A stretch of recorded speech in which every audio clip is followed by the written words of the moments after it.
Welcome to our channel. Today we how to disable Microsoft Teams AutoStart on Windows 11, complete guide step by step clearly. To disable Microsoft Teams AutoStart on Windows 11, first, locate the taskbar at the bottom of your screen. Right-click on the taskbar to open the context menu. Select Task Manager from the options provided.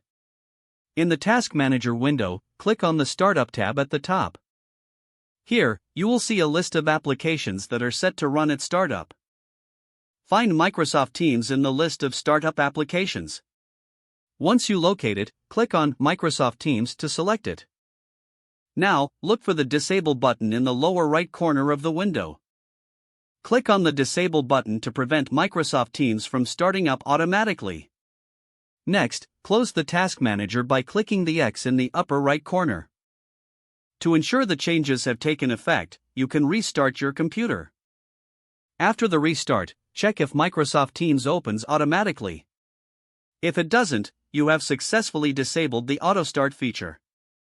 If you ever want to re-enable the AutoStart, you can follow the same steps and click Enable instead.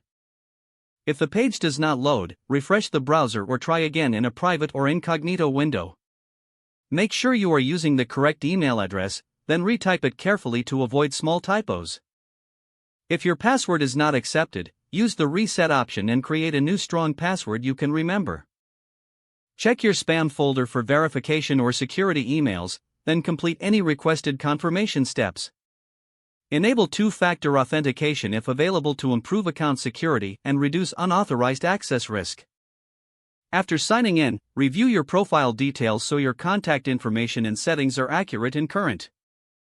If you see an error message, note it down and try again after restarting your device and internet connection. Log out when you finish, especially on shared devices, to keep your account and payment information. If the page does not load, refresh the browser or try again in a private or incognito window.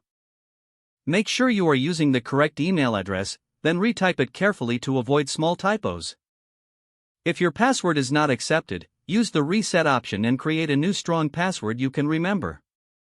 Check your spam folder for verification or security emails, then complete any requested confirmation steps.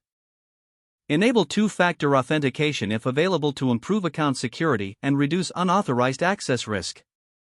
After signing in, review your profile details so your contact information and settings are accurate and current. Don't forget to like this video and subscribe to our channel for more step-by-step tech guides.